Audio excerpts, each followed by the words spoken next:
നമസ്കാരം, butter news ക്യാപ്സൂളിലേക്ക് സ്വാഗതം. എന്റെ ഇഷ്ടങ്ങൾ എന്റെ ഫാമിലിക്ക് അറിയാം. Family wedding centre. Kottakkal Edarikode മമ്മാലിപ്പടിയിൽ സർവീസ് റോഡിലൂടെ ഇറങ്ങി വരുന്ന ട്രെയിലർ ലോറി നിയന്ത്രണം വിട്ട് വാഹനങ്ങളിലിടിച്ചുണ്ടായ അപകടത്തിൽ പിഞ്ചു കുഞ്ഞുൾപ്പെടെ 2 പേർക്ക് ദാരുണാന്ത്യം. ബൈക്ക് യാത്രികനായ ഒതുക്കുങ്ങൽ പുത്തൂർ പള്ളിപ്പുറം വടക്കേതിൽ മുഹമ്മദ് അലി, കാറിൽ സഞ്ചരിച്ച കുടുംബത്തിലെ വടക്കാഞ്ചേരി തിരുമുറ്റക്കോട് അക്ര ഹൗസിൽ ബഷീറിൻ്റെ മകൾ ദുവ എന്നിവരാണ് മരിച്ചത്. 28 പേർക്ക് പരിക്കേറ്റു.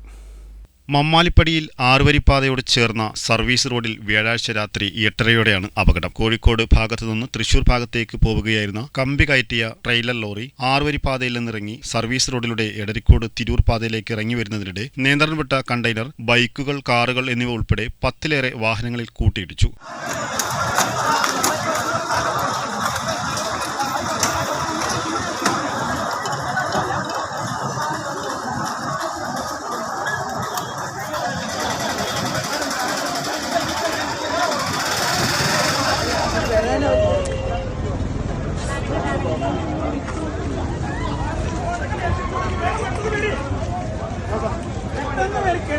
ഹൈവേന്റെ മേൽപ്പാലത്തിന്റെ ജംഗ്ഷനാണ്.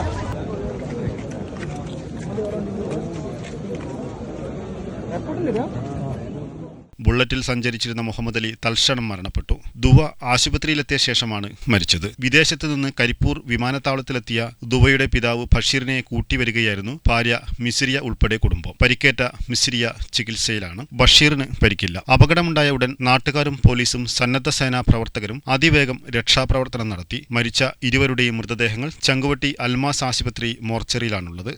Butter news, Kottakkal.